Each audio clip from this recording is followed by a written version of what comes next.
جو کوئی اسلام کے سوا کسی دین کو اختیار کرے گا وہ اس کی جانب سے قبول۔ اس بادشاہ کے قانون میں ان کے لیے گنجائش نہیں تھی کہ اپنے بھائی کو زنا جو ہے اس کے اوپر کوئی سزا دے، چاہے کہہ دے کہ زنا بنت کرے کسان، عیش کرے جاگیردار، اور اس سے آگے بڑھ کر بادشاہ۔ قرآن میں جو کچھ ہے وہ ہمیشہ کے لیے واجب الاطاعت ہے۔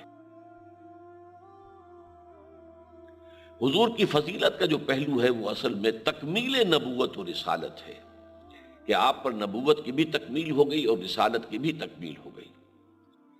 دوسری گفتگو میں ہم نے نبوت کی تکمیل کا جو مظہر اول ہے، تکمیل ہدایت قرآن مجید کی شکل میں، وہ ہدایت کا سلسلہ جو وحی آسمانی کے ذریعے سے چلا آ رہا تھا، انبیاء کرام کو اللہ کی طرف سے آ رہا تھا، وہ اپنے نقطہ عروج کو پہنچا، مکمل ہو کر ختم ہو گیا۔ اب آج ہماری گفتگو کا موضوع ہے کہ نبوت کی تکمیل کا دوسرا مظہر کیا ہے۔ میں نے جو آیت پہلے بھی تلاوت کی تھی اور آج پھر آغاز میں تلاوت کی ہے، وہ یہ ہے کہ 3 مرتبہ قرآن مجید میں یہ الفاظ آئے ہیں، هو الذی ارسل رسولہ بالہدی ودین الحق لیظہرہ علی الدین کلہ۔ وہی ہے اللہ جس نے بھیجا ہے اپنے رسول صلی اللہ علیہ وسلم کو 2 چیزیں دے کر، الہدی ہدایت کاملہ قرآن حکیم، اور دین حق ایک سچا نظام، عادلانہ نظام، اللہ کا نظام، دین حق، تاکہ اسے غالب کریں پورے کے پورے دین پر یا تمام ادیان پر۔ یہ الفاظ قرآن مجید میں 3 دفعہ آئے ہیں، سورہ توبہ آیت نمبر 33، سورہ فتح آیت نمبر 28، سورہ صف آیت نمبر 9۔ اب اس میں معلوم ہوا کہ حضور صلی اللہ علیہ وسلم 2 چیزیں دے کر بھیجے گئے، ایک الہدی جس میں ہدایت کامل ہو گئی، جس پر ہماری گفتگو ہو چکی ہے، دوسرے دین حق، اور دین حق بھی تکمیل پا گیا حضور پر، جیسے کہ سورہ مائدہ کی آیت میں نے آپ کو سنائی، الیوم اکملت لکم دینکم واتممت علیکم نعمتی ورضیت لکم الاسلام دینا۔ آج کے دن میں نے تمہارے لیے تمہارے دین کو کامل کر دیا اور تمہارے لیے اپنی نعمت ہدایت کا اتمام کر دیا، اور اب ہمیشہ کے لیے تا قیام قیامت میں راضی ہو گیا ہوں کہ تمہارے لیے دین اسلام ہے۔ اسی حوالے سے میں نے مزید سورہ آل عمران کی 2 آیات کا حوالہ دیا، ان الدین عند اللہ الاسلام، اللہ تعالیٰ کے نزدیک معتبر دین، مقبول دین صرف اسلام ہے۔ اور نفی کے انداز میں بھی کہا گیا، وَمَن يَبْتَغِ غَيْرَ الْإِسْلَامِ دِينًا فَلَن يُقْبَلَ مِنْهُ، جو کوئی اسلام کے سوا کسی دین کو اختیار کرے گا وہ اس کی جانب سے قبول نہیں کیا جائے گا۔ اس کے علاوہ میں نے سورہ حجرات کی آیت نمبر 14 کا بھی حوالہ دیا ہے، کہ جس میں ایمان اور اسلام کا ایک فرق واضح کیا گیا ہے۔ چنانچہ فرمایا گیا، قالت الاعراب آمنا قل لم تؤمنوا ولکن قولوا اسلمنا۔ اے نبی صلی اللہ علیہ وسلم، یہ بدو کہہ رہے کہ ہم ایمان لے آئے، ان سے کہہ دیجئے کہ تم ایمان نہیں لائے ہو، ہرگز ایمان نہیں لائے ہو، بلکہ یوں کہو کہ ہم مسلمان ہو گئے، ہم اسلام لے آئے۔ ولما يدخل الاسلام فی ایمان فی قلوبکم، اور ابھی تک ایمان تمہارے دلوں میں داخل نہیں ہوا۔ گویا کہ حضور صلی اللہ علیہ وسلم پر جہاں ایک طرف ہدایت کامل ہو گئی، دین کامل ہو گیا۔ اب یہاں سمجھنا ہے کہ دین کہتے کسے ہیں۔ دیکھیں عربی زبان میں دین کا جو بنیادی مفہوم ہے وہ ہے جزا و سزا۔ ہم کہتے ہیں مالک یوم الدین، جزا و سزا کے دن کا مختار مطلق ہے۔ یہ دین جو ہے اصل میں اسی سے ایک لفظ بنا ہے، دین، قرض۔ وہ قرض وہ شے ہے جو واپس آتی ہے، جیسے کسی عمل کی جزا یا سزا آتی ہے واپس اس عمل کے کرنے والے کی طرف لوٹتی ہے، اسی طرح قرض ہے، اس کے مقابلے میں ہبہ ہے، ہدیہ ہے، یہ واپسی کے لیے نہیں ہوتا، دین واپسی کے لیے ہوتا ہے۔ تو یہ در حقیقت جزا و سزا کے لیے بنیادی لفظ ہے جو قرآن مجید میں آیا۔ چنانچہ ایک سورہ مبارکہ کا آپ کو معلوم ہے آغاز ہے، ارأیت الذی یکذب بالدین، کیا تم نے دیکھا اس شخص کو کہ جو دین کا انکار کرتا ہے، جزا و سزا کا انکار کرتا ہے۔ اچھا ظاہر بات ہے کہ جزا و سزا کسی قانون کے تحت ہوتی ہے۔ جزا ہے تو اس قانون کے مطابق زندگی گزاری گئی ہے اور اس کی خدمت کی گئی ہے اس نظام کی، تو اچھا بدلہ ملے گا، اور اگر اس کی خلاف ورزیاں کی گئی ہیں، قوانین توڑے گئے، تو سزا ملے گی۔ اسی سے یہ قانون کے معنی میں آ گیا۔ اور ظاہر بات ہے کہ قانون دینے والا کوئی ہوتا ہے، شارع کون ہے، قانون ساز کون ہے؟ وہ ظاہر بات ہے کہ جو شخص کا بھی یہ اختیار ہے کہ وہ قانون بنائے، وہ ہے کہ جس کے لیے کہا جائے گا کہ یہ اس کا دین ہے۔ قرآن مجید میں یہ لفظ سورہ یوسف میں آیا۔ حضرت یوسف علیہ السلام کے پاس جب ان کے چھوٹے بھائی بنیامین آئے ہیں تو وہ انہیں اپنے پاس روکنا چاہتے تھے، لیکن یہ ہے کہ جو قانون تھا بادشاہ کا نظام، وہ انہیں اس کی اجازت نہیں دیتا تھا۔ مَا كَانَ لِيَأْخُذَ أَخَاهُ فِي دِينِ الْمَلِكِ، بادشاہ کا نظام کیا تھا وہاں؟ اصل میں حضرت یوسف علیہ السلام بادشاہ تو نہیں تھے، بادشاہ تو وہ تھا جس نے خواب دیکھا تھا، جس کی تعبیر حضرت یوسف علیہ السلام نے بتائی تھی، اور اس نے پھر آپ کو ایک بہت بڑا عہدہ دیا تھا، اور گویا کہ یوں سمجھیے وزیر اعظم کہہ لیجئے، وزیر خوراک کہہ لیجئے، جو بھی اس کو کہنا چاہیں، وہ ان کو عہدہ دیا گیا۔ لیکن ظاہر بات ہے کہ نظام وہاں، قانون جو تھا وہ بادشاہ کا تھا۔ اس بادشاہ کے قانون میں ان کے لیے گنجائش نہیں تھی کہ اپنے بھائی کو روک سکتے۔ تو اللہ تعالیٰ نے انہیں ایک ہیلا سجھایا اور اللہ تعالیٰ نے اسے اپنی طرف منسوب کر لیا۔ کذالک کدنا لیوسف ما کان لیاخذ اخاہ فی دین الملک، اسی طرح ہم نے یوسف کے لیے ایک تدبیر بنا دی، ایک ہیلا بنا دیا۔ تو دین الملک کیا ہوا؟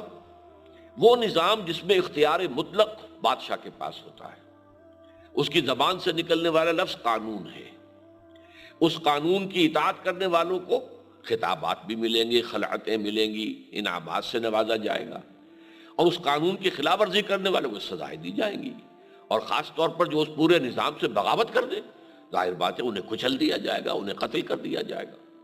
تو یہ ہے دین الملک۔ اور اس کے مقابلے میں قرآن مجید میں ایک لفظ آیا ہے دین اللہ۔ آپ کو معلوم ہے سورہ مبارکہ اذا جاء نصر اللہ والفتح ورأیت الناس يدخلون فی دین اللہ افواجا، جب اللہ کی مدد آ گئی اور اللہ کی نصرت آ گئی، اور تم نے دیکھا ہے نبی صلی اللہ علیہ وسلم کہ اب لوگ فوج در فوج دین میں داخل ہو رہے ہیں، دین اللہ میں داخل ہو رہے ہیں۔ اب یہ دین اللہ کیا ہے؟ اللہ کو حاکم مطلق مانا جائے، اللہ کو قانون ساز مانا جائے، شارع مانا جائے، شریعت دینے والا مانا جائے، اور اس نظام کے تحت پوری زندگی استوار ہو جائے، یہ دین اللہ ہے۔ تو دین الملک کے مقابلے میں دین اللہ۔ اب آج کے حوالے سے میں ایک اصطلاح آپ کے سامنے لا رہا ہوں، اور وہ ہے دین الجمہور۔ آج کی پوری دنیا میں جسے کہ سب سے زیادہ عمدہ نظام سمجھا جاتا ہے جمہوریت، وہ اصل میں کیا ہے؟ دین الجمہور، کیونکہ وہاں اصل اختیار جمہور کے پاس ہے۔ Sovereignty belongs to the people، حاکمیت عوام، اور حاکمیت کے جو اصل حامل ہیں ان کے نمائندے جو چاہیں قانون بنا دیں۔ وہ چاہیں تو دو مردوں کی شادی کو لیگلائز کر دیں، اس کو رجسٹر کریں، جن میں سے ایک مرد شوہر کا درجہ رکھے گا قانون کی نگاہ میں، اور دوسرا مرد جو ہے وہ بیوی کا حصہ کا مقام رکھے گا۔ تو ان کو اختیار ہے، جو چاہیں شراب پر پابندی لگا دیں، چاہے شراب کی کھلی اجازت دے دیں، چاہے زنا جو ہے اس کے اوپر کوئی سزا دے، چاہے کہہ دے کہ زنا بالرضا ہے تو قطعاً کوئی جرم نہیں ہے، کوئی سزا نہیں ہے۔ گویا کہ اختیار مطلق ہوتا ہے جمہور کے نمائندوں کا، اس کے تحت جو پورا نظام بنے گا، دی پولیٹیکو سوشو اکنامک سسٹم جو بنے گا، وہ دین الجمہور ہوگا۔ تو آج کی دنیا میں دین الجمہور ہے جس کا رواج ہے۔ اب میں آتا ہوں اس بات کی طرف کہ یہ دین کے نظام میں بھی، جیسے کہ میں نے عرض کیا تھا کہ ہدایت میں بھی ارتقا ہوا تدریجاً، یہ ہدایت ترقی کرتے ہوئے اپنے نقطہ عروج کو قرآن حکیم میں الہدا کی شکل میں دنیا کے سامنے آ گئی۔ اسی طرح دین کے معاملے میں بھی ارتقا ہوا ہے۔ دیکھیے ایک زمانہ وہ تھا کہ جو لوگ غاروں میں رہتے تھے، اب وہاں کوئی میونسپلٹی بھی نہیں تھی، کوئی سڑکوں کی صفائی بھی نہیں تھی، کوئی نالیاں نہیں تھی کہ انہیں صاف کرنا ہو، کوئی نظام تھا ہی نہیں سرے سے، بلکہ ہر جو ہے غار کا مالک وہ گویا کہ مختار مطلق تھا۔ I am the monarch of all I survey، میں جو چاہوں کروں اپنی غار کے اندر، کوئی مجھ سے پوچھنے والا نہیں، لہذا وہاں نظام کوئی نہیں تھا۔ اور جب نظام نہیں تھا تو گویا کہ افراد کو بہت زیادہ آزادی حاصل تھی۔ اب اس کے بعد تمدنی ارتقاء کا پہلا مرحلہ آیا، قبائلی نظام۔ ایک قبیلہ ہے، تم اس قبیلے کو بلونگ کرتے ہو، تمہارے قبیلے کا فلاں سردار ہے، تمہیں اس سردار کی اطاعت کرنی ہوگی، تمہارے قبیلے کی یہ ریت ہے، یہ رسم ہے، یہ رواج ہے، تمہیں اس کی پابندی کرنی ہوگی۔ یہ قبائلی نظام ہے، یہ گویا کہ سوشل ایولیوشن، عمرانی ارتقاء کا پہلا مرحلہ ہے۔ اب یہاں آپ نے دیکھا کہ اب وہ آزادی پر قدغنیں لگ گئیں۔ جو قبیلے کا سردار ہے، اس کا حکم آپ کو اچھا لگے نہ لگے ماننا ہوگا۔ کوئی رسم ہے، ریت ہے، رواج ہے اپنے قبیلے کی، آپ کو ذاتی طور پر وہ پسند نہ ہو تب بھی آپ کو پابندی کرنی پڑے گی۔ تو جیسے جیسے نظام کا ارتقاء ہوا، انسان کی انفرادی پابندی کم ہوتی گئی اور اجتماعی پابندی بڑھتی چلی گئی۔ اب اس کے بعد اگلا سٹیج آیا جسے ہم کہتے ہیں سٹی سٹیٹس، شہری ریاستیں۔ ایک شہر میں 3 قبیلے، 4 قبیلے، 5 قبیلے آ کر آباد ہو گئے۔ اب ہر قبیلہ اپنی جگہ پر مکمل یونٹ ہے، اس کا سردار ہے اور اس کا حکم جو ہے وہ قبیلہ مانتا ہے۔ لیکن یہ جو 3، 4، 5 قبیلے ایک شہر میں رہ رہے ہیں، ان کے درمیان معاملہ کس بنیاد پر ہوگا؟ تو یہاں سے اب سوال پیدا ہوا، کچھ نہ کچھ دستور ہونا چاہیے۔ یعنی قبائل کے درمیان اگر کوئی جھگڑا اٹھے تو کیا طے ہوگا، کس طرح ہوگا، کس طریقے سے معاملات طے کیے جائیں گے۔ ایک قبیلے کا آدمی دوسرے قبیلے کے آدمی کو قتل کر دے تو پھر کیا دیت ہوگی، کیا اس کا خون بہا ہوگا؟ تو کوئی نہ کوئی، چاہے وہ لکھا ہوا نہ ہو، لیکن ایک دستور کی شکل دنیا کے اندر پیدا ہو گئی۔ اب میں ان چیزوں کی مثال دیتا ہوں آپ کو سیرت النبی سے علیہ صاحب الصلاۃ والسلام۔ مکہ ایک قبیلے کا شہر تھا۔ مکے میں صرف قرشی رہ سکتے تھے، قریش، یا قریش کے حلیف، کسی نہ کسی قرشی سردار کا حلیف بن کر کوئی شخص مکے میں ٹھہر سکتا تھا، یا قریش کے غلام، اور کوئی چوتھا قسم کا آدمی مکے میں نہیں رہ سکتا تھا۔ یہ ایک قبیلہ تھا اور اس میں ان کا دارالندوہ بھی تھا، مشورے بھی کرتے تھے، اس لیے کہ گھرانے تو کئی تھے نا، قبیلہ تو ایک ہے، اس میں گھرانے ہیں۔ جیسے ہمارے ہاں وٹو قبیلہ ایک بڑا قبیلہ ہے، اس میں مانے کے، لالے کے، شامت کے، فجے کے، یہ مختلف جو ہے گھرانے ہیں۔ اس طرح قریش کے اندر یہ بنو امیہ ہیں، یہ بنو ہاشم ہیں، یہ بنو عدی ہیں، یہ بنو تیم ہیں۔ تو اس طریقے سے ان کے جو ہے وہ گھرانے موجود تھے، لہذا انہوں نے ایک دارالندوہ بنا رکھا تھا، اس میں وہ بیٹھ کر فیصلے کرتے تھے۔ لیکن مدینہ منورہ جو ہے وہ اصل میں ایک ہائر سٹیج تھی سوشل ایولیوشن کی، جو حضور کے زمانے میں تھی، اور وہ یہ کہ وہاں 5 قبیلے رہتے تھے۔ 2 وہ تھے جنہیں ہم کہیں گے سنز آف دی سوائل، اوس اور خزرج۔ 3 تھے یہودی قبیلے جو وہاں آ کر آباد ہو گئے تھے۔ وہ 3 یہودی قبیلے جو ہیں وہ بھی ان قبائل میں سے، اوس اور خزرج میں سے کسی نہ کسی کے حلیف ہوتے تھے۔ اب ان کے مابین ایک بات طے تھی مثال کے طور پر کہ اگر اوس کا آدمی خزرجی کو قتل کرے گا تو وہ 1/3 دیت دے گا، یعنی فرض کیجئے کہ پھر وہ 100 اونٹ دے گا خون بہا کے طور پر۔ یعنی اگر کوئی اوسی کسی خزرجی کو قتل کرے گا تو 3 گنا دیت دے گا، 300 اونٹ دے گا فار ایگزامپل۔ خزرجی اوسی کو قتل کرے گا تو صرف 100 اونٹ دے گا، دیت کم ہوگی۔ اب آپ سوچئے کہ اوسی نوجوانوں کے خون کھولتا ہوگا کہ کیا ہماری جان کی قیمت جو ہے وہ خزرجی جوان کی قیمت سے کم ہے؟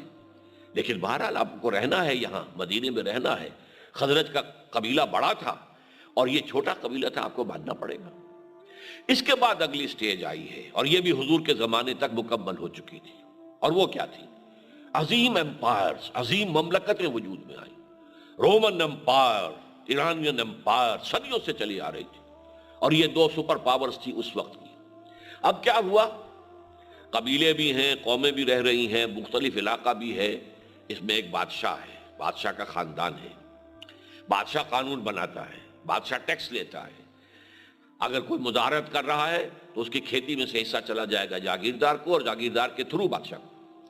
اگر کوئی کپڑا بن رہا ہے تو اس کے اوپر ٹیکس لگے گا جو بادشاہ کو چلا جائے گا۔ اب بادشاہ وہاں محل بنائے گا، عیش کرے گا، اور ساتھ ہی انہی ٹیکسز کو اس کے بل پر فوج کھڑی کر دے گا، اور وہ فوج جو ہے اگر عوام میں سے کسی نے بھی سرتابی کی، کوئی بغاوت کی، تو ان کا سر کچلنے کے لیے تیار ہوگی۔